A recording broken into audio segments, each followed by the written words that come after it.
이호연 집사님 기도해 주시겠습니다. 네.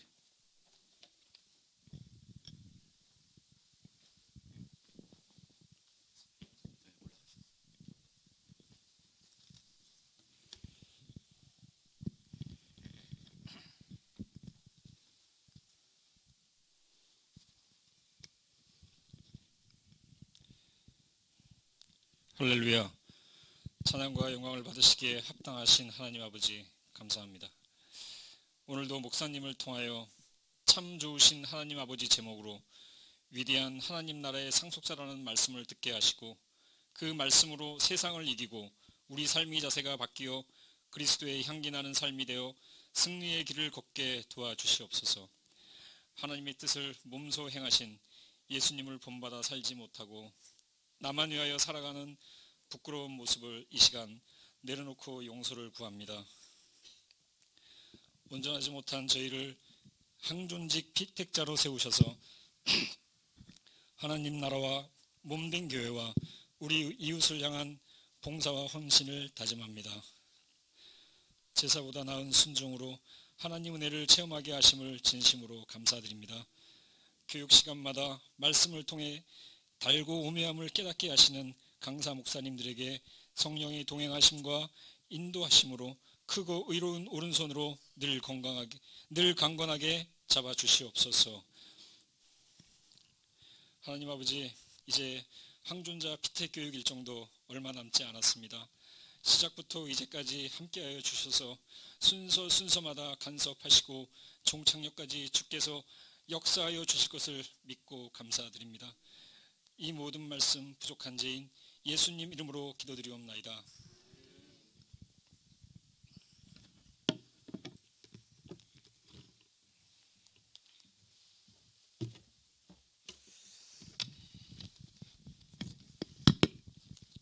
네, 감사합니다.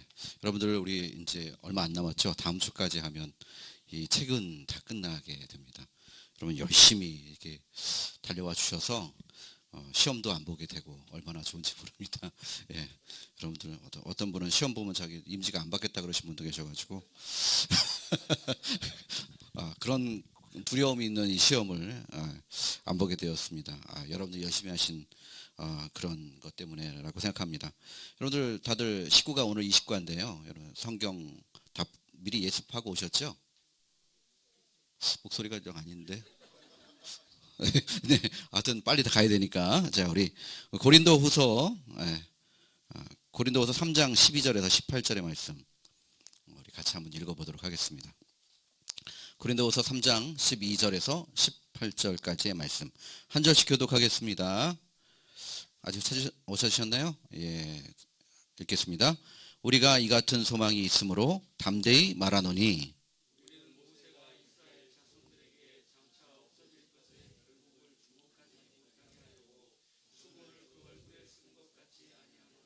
그러나 그들의 마음이 완고하여 오늘까지도 구약을 읽을 때에 그 수건이 벗겨지지 아니하고 있으니 그 수건은 그리스도 안에서 없어질 것이라.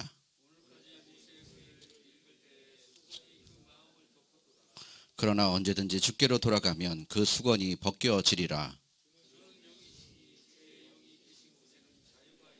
같이 했습니다. 우리가 다 수건을 벗은 얼굴로 거울을 보는 것 같이 주의 영광을 보매 그와 같은 형상으로 변화하여 영광에서 영광에 이르니 곧 주의 영으로 말미암음이니라. 아멘. 여러분들 이제 구약하면 그 주제는 뭐냐면 오실 메시아에 대해서 알려주는 거죠. 예. 그리스도께서 오실 것이다. 메시아가 오실 것이다. 라는 것이고 신약은 주님이 오신 그리스도, 오신 메시아에 대해서 말해주고 있습니다. 그래서 구약을 한마디로 말하면 예고편, 신약은 본편 이렇게 말씀드리면 되겠습니다. 그래서 이제 그래서 구약을 좀 대표적인 한 단어로 말한다면 율법, 십계명을 중심으로 한 많은 율법들, 그리고 신약은 그러면 뭐가 될까요? 복음, 은혜 이렇게 설명하면 될 것 같습니다. 여러분 이제 재밌는 영화가 시작되기 전에 예고편이 막 나오잖아요. 예고편 보면 이 영화 보고 싶다 그게 생각이 듭니다. 영화가 개봉했어요. 영화가 개봉했는데 본편 안 보고 예고편만 보면서 또 보고 또 보고 그러면 그 사람은 제정신일까요? 아닐까요? 예, 아니죠. 예, 중요한 것은 율법은 우리에게 주어진 것이 맞아요. 그것을 통하여서 우리가 믿음의 길을 어떻게 걸을 것인가, 어떻게 살아갈 것인가, 하나님의 마음을 볼 수 있어요. 그런데 신약에 이르러서는 그 율법대로 다 지켜 살아가지는 않아요. 예를 들면 이런 거예요. 십계명은 물론 우리가 지키겠지만 제사 드리는 거. 오늘날 우리가 구약의 제사를 드리지 않잖아요. 말씀대로 하려면 우리도 빨리 양 잡아가지고 피 빼고 이제 가죽 벗기고 피 다 튀겨도 이제 막 잘라가지고 이제 불 탁 태우고 막 이래야 되는 거 아닙니까? 근데 그렇게 안 한다는 거죠. 왜 그럴까요? 그것은 그리스도가 오셔서 어떻게 할 것이고 그분의 피로 인하여서 우리 죄가 어떻게 사함 받을 것이며 하나님과 우리 사이를 화목케 할 것인가, 이런 것들에 대한 어떤 예표, 그림자, 예고편이기 때문이라는 것입니다. 근데 이 사도 바울이 고린도 후서를 쓸 때에 어떤 일이 있었냐면, 아직도 율법에 매여서 그리스도를 모르고 그리스도를 부인하고 복음, 은혜, 이것에 대해서는 관심 없어요. 이해도 못해요. 그래가지고 아직도 그 율법에 매여 있었다는 거예요. 이 모세가 시내산에 올라가서 하나님께 십계명을 받았어요. 많이 율법을 받았죠. 근데 모세가 내려오면서 얼굴에 하나님을 만난 것만으로도 얼굴에 광채가 나요. 근데 그거를 수건으로 가렸다는 거예요. 왜 그랬을까요? 이 광채는요 곧 사라질 거예요. 이 율법이라는 것도 결국은 그냥 우리가 어떻게 살아가야 되느냐에 대한 것이지, 정말 진짜 참 메시아가 오실 때는 이것은 그렇게 중요한 것이 아니기 때문에 그래요. 그런데 신약시대에 와서 바울과 대적하는 사람들이 아직도 그 마음에 수건을 탁 덮어놓고 그리스도를 받아들이지 않는 거예요. 그래서 사도 바울이 말하는 겁니다. 그리스도가 오시면, 그리스도께로 가면, 그리스도를 만나면 그 수건이 벗어지리라 라고 말하는 것입니다. 그 마음의 수건들이 확실하게 알게 된다는 거예요. 18절의 말씀처럼 벗은 얼굴로 거울을 보는 것 같이, 그러니까 확실하게 알게 된다는 거예요. 우리가 그리스도를 만나게 되면 우리가 그리스도 안에서 참 자유를 얻게 되죠. 그죠? 율법은 우리를 속박하고 막 억압하고 어떻게 매어 있게 만들어서 답답한데, 그것이 아니라 그리스도를 통하여서 우리가 자유함을 얻고 그분 안에서 능력받고 권능 얻어서 주의를 아주 기쁘게 그리고 당당하게 감당할 수 있게 되는 것입니다. 그러한 것들의 내용이 오늘 이렇게 말씀 보기의 내용들인데요. 답이 좀 이상하게 달려 있어요. 답이 좀 이상하다기보다도 조금 더 깊이 들어가서 한 단계 뛰어넘어야 되는 답이 들어가 있어요. 그렇죠?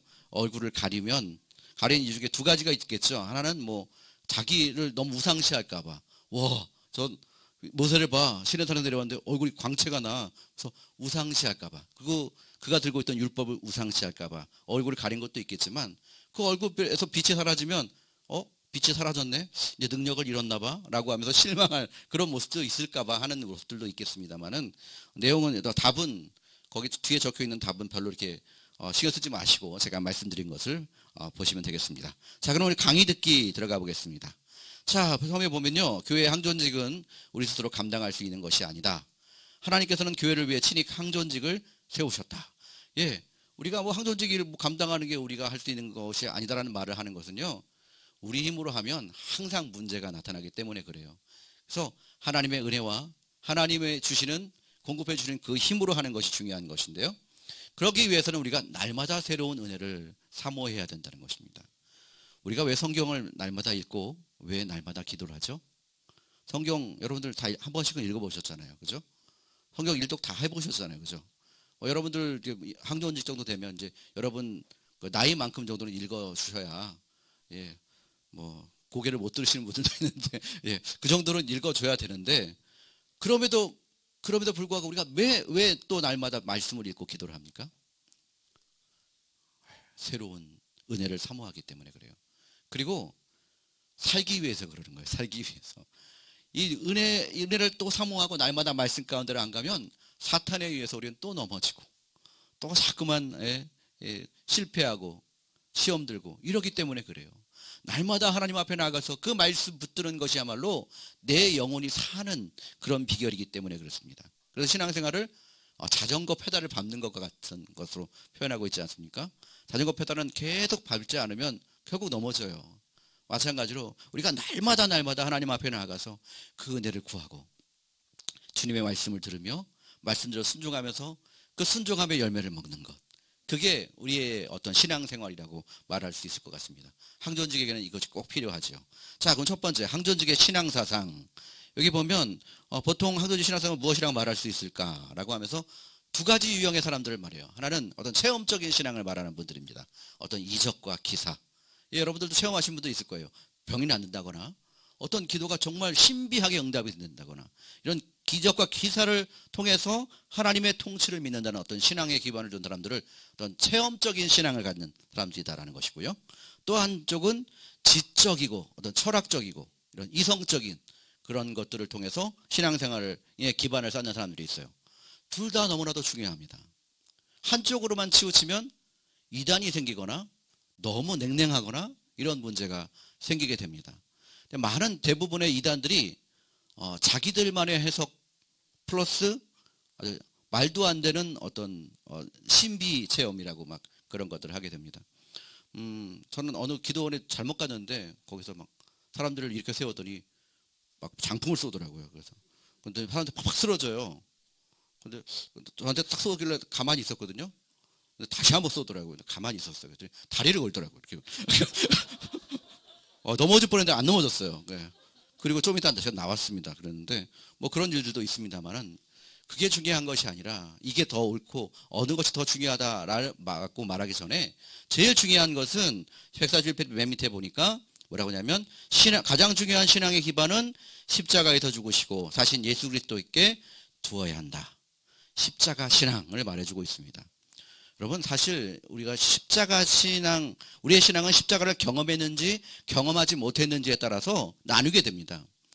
여러분들이 십자가를 어떻게 이해하느냐에 따라서 우리의 신앙이 달라진다는 거예요. 바로 이해하고 바로 보고 그리고 십자가와 함께 신앙생활하고 십자가가 우리의 신앙의 목표가 되어야 된다는 것인데요. 여러분 십자가 하면 어떤 생각이 드세요?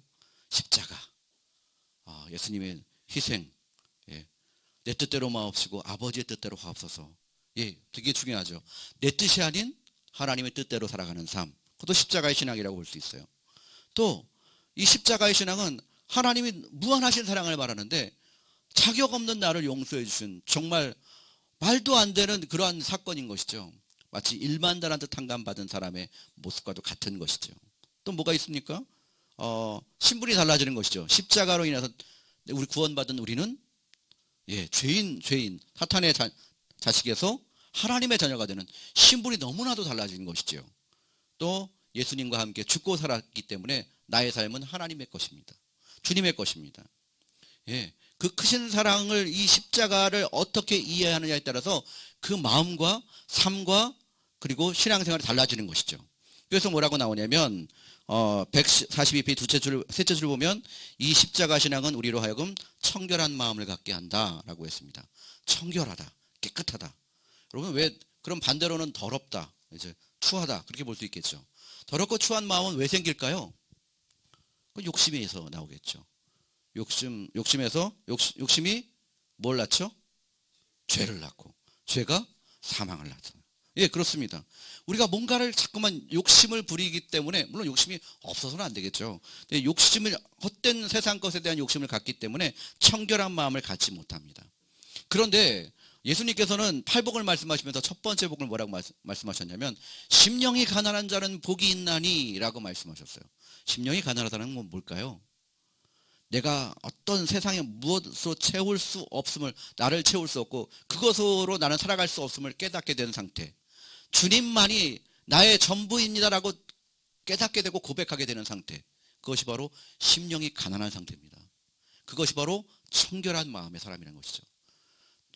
내 세상 거를 아무리 아무 것으로도 채워도 나에게는 만족함이 없는데 주님만이 나에게 만족이 됩니다 라고 하는 상태, 그것이 청결한 마음이죠.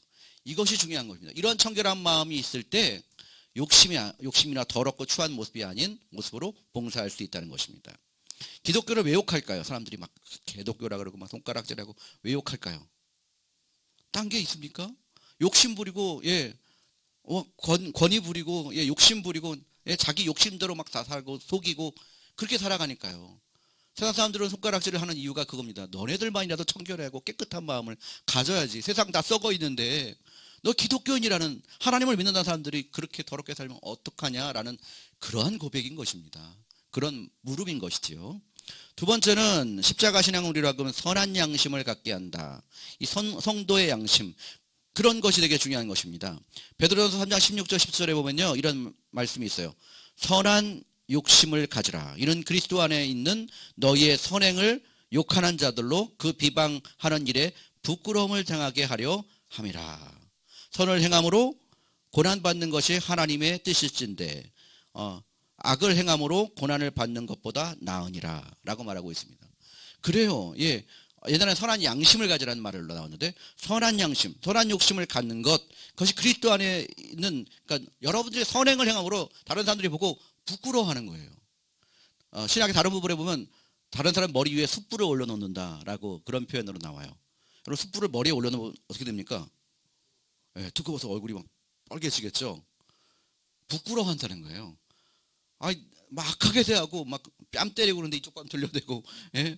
막 너무나도 이 선한 양심을 갖고 있으니까 상대방이 속이려고 하다가도 부끄러운 거예요. 얼굴이 빨개지는 거예요. 선한 양심을 가지라는 거예요. 그래서 다른 사람들로 하나서 그 너희의 선행을 보고 부끄러워하도록 하라는 거예요. 선을 행하고 고난받는 것이 하나님의 뜻이고, 악을 행하다가 고난받는 것은, 그거는 뭐 아무것도 아니죠. 그건 당연한 일이죠. 자, 세 번째는 뭐라고 말하냐면, 십자가 신앙은 거짓이 없는 믿음으로 우리를 나가게 한다라고 했습니다. 거짓이 없는 믿음, 뭘까요? 여러분도 한번 질문해 보겠습니다. 여러분은 하나님을 향한 사랑은 없이 습관적으로 하나님 사랑합니다, 그렇게 고백하고 있지는 않습니까? 주님을 사랑한다고, 주님을 높인다고 그렇게 찬양하고 있지는 않습니까? 진짜 사랑은 없이요. 예. 여러분들 보면요, 우리가 그럴 때가 많아요. 하나님을 사랑함으로 말씀에 순종하는 게 아니라 다른 사람들 눈치 보느라고 그냥 순종하는 척, 믿음 생활 잘하는 척 할 때가 얼마나 많습니까?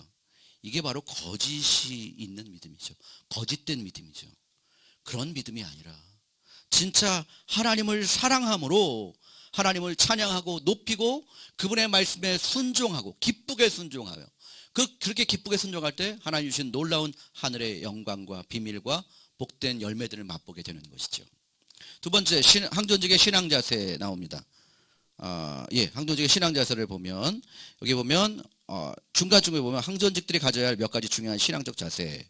그래서 먼저 항존직은 주의 날을 존귀하게 여기는 자세를 가져야 한다. 주의 날. 예전에는 안식일이었는데 지금은 주일이라고 부르죠. 또한 그 밑에 보면 또한 항존직들은 예배를 존중히 여기는 자세를 가져야 한다라고 말하고 있습니다. 여러분, 예배를 중요시 여기는 것이 신앙의 가장 기본적인 거예요. 왜냐? 모든 문제는 하나님을 떠나면서 출발이 됐거든요. 예? 하나님을 떠나가고 멀리하면서 문제가 생겼는데, 하나님을 가까이 하고 하나님을 알고 하나님을 높이고 하나님과 교제하고 소통하는 그것에서부터 우리의 모든 문제는 해결함을 받는다는 것입니다. 또 밑에서 두째 줄 보면 항존직은 헌금을 드리는 데 있어서 또 올바른 자세를 가져야 한다. 감사의 표현, 신앙의 표현, 헌신의 표현이다 라고 말하고 있습니다. 여러분, 제가 가끔 하는 얘기인데요, 저희 딸이 어렸을 때 4살 때 5살 때 과자를 집에 갈 때마다 과자를 사다 줬어요. 과자를 딱 사줬더니 딱 과자를 받고 감사합니다라는 말도 없이 바로 자기 방으로 가서 혼자서 과자를 먹더라고요. 그래서 제가 아빠 좀 줘 그랬더니 싫다는 거예요. 자기 거래요. 내 거야 안 줘 그러는 거예요. 예. 내가 사준 건데. 그래서 좀 섭섭하더라고요. 예. 내가 물론 여러 가지 사 먹을 수 있습니다만. 예. 근데 어느 날 좀 컸다고 아빠 좀 줘 그랬더니 먼저 탁 뜯어가지고 아빠 입에 2개를 넣어주고 그리고 나서 자기가 먹더라고요. 또 달라 그러니까 또 웃으면서 줘요. 그때 어떤 마음이 들었냐면 또 사줘야지. 더 맛있는 거 사줘야지. 이런 생각이 들었어요. 헌금은 이런 것입니다. 나의 삶의 주인이 누구며? 예? 하나님 나에게 주신 은혜가 너무 감사해서 표현하는데 하나님은 그 이상의 것을 주신다는 거예요. 그리고 물질의 주인이 누구냐 하는 것에 대한 표현인 것입니다. 예. 세 번째, 항존직의 신앙생활. 항존직은 부르심을 받은 자들입니다. 그것을 소명이라고 하죠. 소명. 그런데요, 항존직은 해야 될 것이 다 알죠. 여러분 다 아시는 겁니다. 기도 생활을 게을러 해서는 안 된다. 예. 어떤 문제가 생겼을 때 기도를 안 하면 염려로 끝날 수밖에 없어요. 생각하다 보면 다 염려로 끝납니다. 그런데 기도의 끝은 어떻게 될까요? 감사로 끝나게 되죠. 예. 모든 문제가 하나님과의 소통의 부재예요. 기도하지 않음으로 일어나는 것입니다. 특별히 우리 항존직은 기도의 지경이 넓어져야 돼요. 내 자신만, 내 가족만이 아니라 주변 사람들을 위해서도. 두 번째, 규칙적으로 성경 읽는 생활을 해야 한다. 그렇죠? 성경을 왜 읽어야 되냐면 성경에 하나님의 마음과 뜻과 생각과 인품 모든 것이 담겨져 있습니다. 그러므로 하나님을 어떻게 알 수 있습니까? 우리가 여호와를 알자, 힘써 여호와를 알자. 어떻게 알아야 될까요? 성경을 통해서 아는 것이죠. 묵상하는, 깊이 보면서 대충 읽는 것이 아니고요. 그 다음에 밑에 밑을 보면 전도하는 생활을 해야 된다. 그렇죠. 근데 중요한 것은 저는 그렇게 생각해요. 전도라는 것이 뭘까? 우리는 교회에 모이는 사람의 수를 늘리는 것이 중요한 것이 아니라, 거기에 힘써야 될 것이 아니라 복음을 듣는 사람의 수를 늘리는데 오히려 힘을 써야 합니다. 예. 그렇지 않습니까? 어떤 사람은 많이 모이면 다인 것 같지만 그게 아니라, 그러면 다 떠날 수밖에 없어요. 복음을 듣는 사람이 되어야 된다는 것이죠. 자, 그리고 마지막으로 상존직들은 하나님의 부르심에 합당한 생활을 해야 한다. 그렇죠. 진짜 그리스도는요, 문제가 왔을 때나 어떤 여러 가지 많은 문제들 닥쳤을 때 보면 알 수 있어요. 내가 주인이 되어 사는 자들은요, 항상 불평과 불만합니다. 맨날 나한테 이런 일들만 생기냐라고 불평하지만, 하나님의 주권을 인정하는 자에게는 기도를 통해서 하나님의 계획하심과 섭리를 찾게 되는 것이죠. 그러니까 지금 여러분들 안에 어떤 문제와 염려가 있어서 그것 때문에 불평과 불만이 나온다면 당장 하나님께 돌아가라는 신호이라는 것을 알아야 됩니다. 거기에는 이제 많은 것들이 있겠죠. 예, 뭐 하지 말아야 할 5가지, 해야 할 말 5가지, 그런 것들이 나오기도 합니다. 자, 20과 넘어가겠습니다. 20과는 사회생활인데요. 이것은 우리가 어떤 신앙생활을 통해서 사회에 나가서 어떤 모습을 보일 것이냐 하는 거예요. 무슨 모습을 보여야 될까요? 세상 사람들에게 영향력을 끼쳐서 그들에게 충격을 받고, 믿음이란 뭐지? 하나님이란 어떤 분이지? 라는 것을 깨닫게 만드는 것이 중요합니다. 그 말씀 보기에서 1번에 보면, 예, 이름이 달라졌다는 것은 무엇을 의미하는가? 여러분 예수 뵙기 때문에 빨리 넘어가는 겁니다. 예, 이름이 달라졌다는 것은 변화가 있었다는 거죠. 그죠? 여러분 베드로의 원래 이름이 뭡니까? 예? 시몬이죠. 시몬. 예. 예, 사이몬, 시몬. 예. 이 시몬이라는 이름인데 베드로 혹은 게바라는 이름을 주셨어요. 그 이름의 뜻이 뭐죠? 반석이라는 뜻입니다. 여러분, 베드로가 예수님이 돌아가시기 전까지 반석이었나요? 예수님, 너는 반석이다, 그렇게 말씀하시니까 자기 반석인 줄 알았어요. 근데 예수님이 돌아가시자마자, 붙잡히시자마자 3번 부인하고 막 도망가고, 예. 모쏠레서 쫓아왔다가 그냥 한 여종이 너 같은 무리지 그랬더니 막 저주하고 욕하면서 도망가잖아요. 부인하잖아요. 나중에 알게 된 거죠. 예수님 없이는 나는 반석이 될 수 없음을 그는 깨달았죠. 예, 이게 어떤 이름이 달라지는 것은 무슨 변화가 따르는데 거기에 더 깊은 하나님과의 만남과 교제가 있어야 되죠. 두 번째 문제 보면요, 더들로라는 매우 유능한 변호사가 바울을 고발하는 면을 볼 수 있는데, 더들로는 바울을 이렇게 뭐라고 말했는가? 전염병 같은 자, 유대인을 다 소유하게 하는 자, 나사렛 이단의 우두머리. 그런데 전염병 같은 자. 여러분들 코로나를 보면 알겠지만 퍼지는 속도가 너무 무섭죠. 근데 이 사람을 통해서 예수라는 이름이 퍼지는 속도가 전염병 같았다. 부러워해야 합니다. 참 부럽습니다. 내가 수십 년 신앙생활 했는데 한 사람도 전도 못하고, 저 사람 예수 믿는 사람 맞아? 그리고 이럴 때가 있잖아요. 그죠? 예. 제가 학교 다닐 때 이렇게 도시락을 싸가가지고 밥을 먹는데 기도하기가 참 부끄럽더라고요. 그래서 어떻게 했냐면, 어릴 때 도시락을 딱 책상 위에 놓고 책상 속에 손을 딱 모아가지고 집어넣고요, 이렇게 기도했어요. 하나님 감사합니다. 잘 먹겠습니다. 아멘. 이러고서 먹었어요. 고개를 수그렸다가 딱 꺼냈다 그래서 먹었어요. 그런데 저희 그 반에 부반장이 한 명 있었는데 도시락을 딱 꺼내놓고 거기다 손을 딱 모으고 올려놓고 한 30초간 기도합니다. 그러니까 애들이 맨 처음에는 야, 저 예수쟁이 티내냐? 막 그러면서 야, 너 신의 아들이냐? 그러더 약올리더니만 나중에 뭐라 그러냐면 야, 교회 다니면 저래야지 라고 하더라고요. 그러면서 저한테 또 물어보더라고요. 너 교회 다니는 거 맞지? 근데 너 왜 기도 안 해? 그러는 거예요. 나도 기도했어. 그 다음부터 저도 이제 도시락 위에 손을 얹어놓고 기도했죠. 예. 예. 근데 전염병 같은 자였대요. 사도 바울이. 어디를 가든지 복음의 역사가 일어나는 변화를 일으키고 사람들에게 충격을 주고 예? 도전을 주고 막 전도할 때마다 막 교회가 세워지는 그런 일이 있다는 겁니다. 3번에 보면요. 소금갑이 다윗과 바울 그리고 연병은 다 한 가지 공통점을 갖고 있는데 그 공통점이 외부에 어떤 영향력을 미치고 있다는 것이죠. 그러므로 우리에게 중요한 것은 세상에 영향력을 미치는 존재가 되어야 된다라는 것입니다. 자, 148페이지 강의 듣기. 하나님은요, 세상을 사랑하세요. 하나님이 세상을 이처럼 사랑하사 라고 말하셨죠. 그래서 교회를 통해서 또 여러분들을 통해서 세상을 구원하시고 변화시키기를 원하시고 주님께로 오게끔 하시기 원하십니다. 그렇기 때문에 우리는요, 교회는 또 우리는요, 세상에 끊임없이 선한 영향력을 끼쳐야 된다는 거예요. 선한 영향력. 근데 요즘 뭐 뉴스에 보면 막 악한 영향력을 많이 끼쳐요. 내가 저런 걸 보느니 내 교회 안 나간다. 이렇게 돼버리는 이런 일들이 얼마나 많은지 몰라요. 그래서 여기서 중간에 보면 그리스도인이란 세상에 충격을 주는 존재들이며 그리스도인들이 들어가는 곳마다 변화가 일어나야 한다. 복음의 혁명, 구원의 역사가 일어날 수 있어야 한다라는 것입니다. 우리나라의 초대교회에서도 마찬가지였어요. 예수 믿는 신사참배하지 않는 사람들을 옥에 막 가뒀죠. 그런데 복음이 죽고 예수 믿는 사람들이 다 사라지는 것이 아니라 더 복음이 전파되어지고 더 일어나고 부흥이 일어나는 겁니다. 초대교회도 마찬가지죠. 우리나라뿐만 아니라 우리 성경에 있는 초대교회도 마찬가지입니다. 막 옥에 가두고 사자굴에 집어 던지고 막 잡아 죽이고 십자가에 못 박아 죽여버리고 이런데도 계속 퍼지는 겁니다. 이게 얼마나 놀라운 능력입니까? 사람들이 막 죽음을 각오하고 결사각오로 복음을 전하고 예, 그런 겁니다.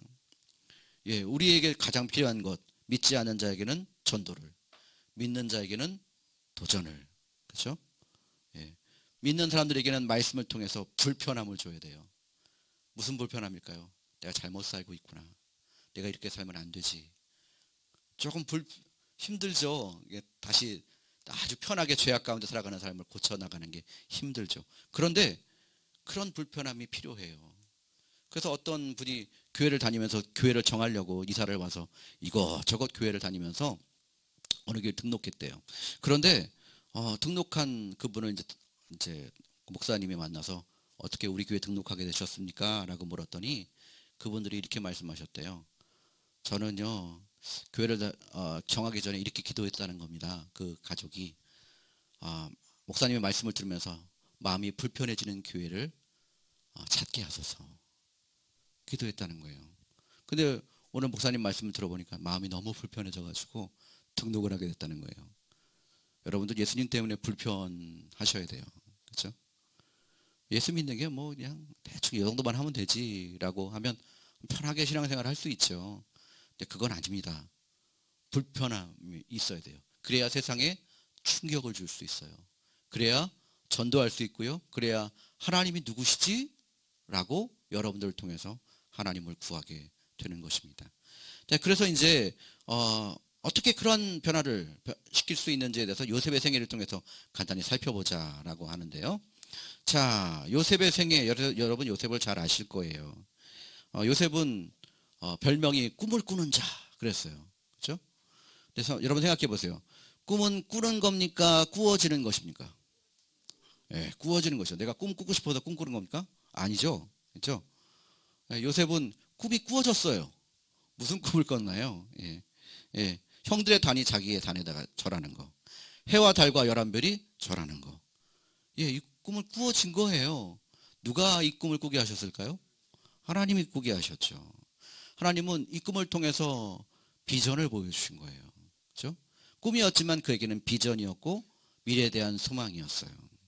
그래서 그 꿈을 놓지 않았다는 거예요. 그 소망, 하나님이 보여주신 그 꿈을, 그 비전을 놓지 않았다는 거예요.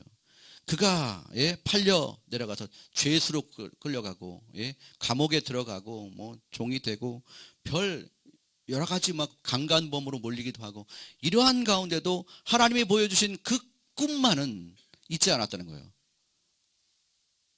그런 거예요. 나의 힘으로 이 사정 형편을 보세요. 요셉같이 비참한 삶을 사는 사람이 어디 있습니까? 형들 미움받아서 팔려가고 종으로 팔려가고 그나마 좀 안정되게 살아보내야 했더니 여주인이 유혹해가지고 그 뿌리쳤는데 순결상을 주셔야지 왜 강간치사범으로 이렇게 그런 감옥에 갇히게 만드시냐고요. 그런데 그럼에도 불구하고 그 꿈을 놓지 않았어요. 하나님이 그에게 주신 그 꿈을 놓지 않은 그러한 미래를 생각하는 삶을 살았다는 것이고요. 두 번째는 믿음으로 사는 삶이었다는 거예요. 하나님을 의식하고 하나님께서 함께 계심을 믿는 삶이었다는 거예요. 믿음은 결국 그거예요. 내 곁에 항상 주님이 계신다라는 것입니다. 그 요셉에 대해서 창세기 39장에 보면 그가 형통하게 돼요. 그가 형통하게 돼요. 3번이나 나와요. 형통하다라고 말해요. 뭐가 형통합니까? 팔려가고 죄수되고 꿈 해석해 주던데 그거 말해줘서 풀려나게도 안 해주고 뭐가 형통해요. 그런데 뭐라고 하냐면 그 성경에는 그 앞에 뭐라 하냐면 그가 하나님과 함께함으로 형통하게 돼요 라고 말해요. 형통이란 우리가 말하는 대로 뭐 돈 잘 벌리고 성공하고 사업만 하면 다 그냥 부자 되고 이게 아니고요. 어떤 상황 어떤 가운데도 하나님과 함께하는 삶 그게 믿음의 삶이고 형통한 삶입니다. 그는 그랬던 거예요. 아무도 보지 않는 곳에도 내가 하나님 앞에서 어찌 이 큰 악을 행하여 하나님께 죄를 지으리까 라고 여주인의 유혹관도 그렇게 말하지 않습니까? 그래요. 여러분들 신앙이 어떻게 점검할 수 있냐면 아무도 보지 않는 곳에서 여러분은 누구입니까? 라고 하는 질문에 어떤 대답을 할 수 있을지. 아무도 보지 않는 곳에서 당신은 누구입니까? 근데 그곳에서 하나님이 나와 함께 하심을 믿으며 의식하며 소통하며 살아가는 삶이라면 그것은 옳은 삶이라고 말할 수 있겠죠. 세 번째로는 포용하는 삶이었어요. 그가 총리가 되었을 때 보복할 수 있는 기회가 있었겠죠. 보디발의 아내 나를 막 그렇게 유혹하고 결국은 나를 강간범으로 몰아서 감옥에 넣어. 너 이제 복수할 때가 됐다. 기회다가 아니고요. 또 형들 나를 팔아? 이제 너희들 끝났어. 이게 아니고요. 포용하는 삶이었다는 거예요. 형들이 죽을 것 같은 두려움 가운데서 아버지가 용서해 주라고 그랬는데 저희를 용서해 주소서라고 막 그럴 때 그들을 포용하고 오히려 이것은 하나님의 뜻이었음을 그런 말해주고 있습니다. 그래요. 중요한 것은 진리를 위해서 복음의 진리를 위해서는 그걸 지켜야죠. 타협하지 말아야죠. 하지만 다른 사람들을 포용하는 것 이것은 되게 필요한 것입니다. 요셉은 가는 곳마다 자신의 삶을 통해서 사람들에게 영향력을 끼쳤죠. 종으로 팔려갔지만 보디발의 집에서 또 가정 총무가 되었고 감옥에 가서도 그 감옥을 다 관리하는 그런 죄수인데도 그렇게 되었지 않습니까? 결국은 총리까지 되어서 나라를 잘 다스리고 그리고 자기의 가족들을 구원하고 이스라엘 민족들을 세워지게 되는 그런 기반이 되는 그런 매력적인 존재가 되었다는 것입니다. 여러분들도 중요한 것은 이러한 것입니다. 작은 것에 매여 있지 않고 미래를 바라보면서 주님과 어느 순간 어느 때라도 같이 하고 또 아무도 보이지 않는 곳에서도 정말 하나님을 믿는 믿음의 사람으로 살아가고 포용하고 용서할 수 있는 삶을 살아가게 된다면 그 모습을 보고 뭔가 다른데? 저 사람 다른데? 라고 하게 된다는 것이죠. 제가 좋아하는 찬양 중에 이런 찬양이 있어요. 여러분들 아실지 몰라요. 너는 왜 항상 웃니? 라는 찬양이 있어요. 들어본 적 있으세요? 너는 왜 항상 웃니? 아파도 눈물 나도 슬퍼도 눈물 나도 남들은 모를 거야. 왠지 좋아 항상 좋아. 무엇이 그리 좋으니 나도 알게다오. 너와 나 만나려고 주 예수님 오셨단다. 물론 이제 그런 구원의 내용들이 나오는데요. 그래요. 어떤 분들은요, 솔직히 가진 것도 별로 없으신 것 같고요. 이렇게 그냥 박스 주스시면서 살아가시는 분인데 항상 웃으시면서 감사 아버지 이런 분들이 있어요. 여러분들 왜 그럴까요? 예, 근데 그분이 또 전도도 많이 하시고 예수님이 소망이시라고. 안 믿을 것 같아요. 뭐 그분 보면 그냥 야, 뭐 예수 믿어봤자 뭐 박수 죽고 있는데 뭘 예수 믿어, 이게 아니고요. 근데 많은 분들이 오세요. 그리고 그분 안에 있는 소망에 관한 이유를 물어요. 뭐 때문에 그렇게 웃고 감사하고 뭐가 있습니까? 성경에 말하잖아요. 너희 속에 있는 소망에 관한 이유를 묻는 사람에게는 대답할 것 항상 예비하되, 예, 두려움으로 하고 항상 온유함으로 하라. 그렇죠? 그 다음에 나온 말이 선한 양심을 가지라. 이는 예수 그리스도의 뜻이니 선을 행하고 고난받은 것이 하나님 뜻이니라. 이런 내용입니다. 여러분들도 이러한 모습들을 통해서 매력적인 사회생활, 그것을 통해서 하나님께 영광 드리고, 여러분을 통해서 여러분들이 진짜 전염병 같은 존재가 되어서 많은 사람들이 주님께 돌아오는 놀라운 은혜가 있기를 원합니다. 기도하겠습니다. 사랑의 주 하나님, 감사합니다.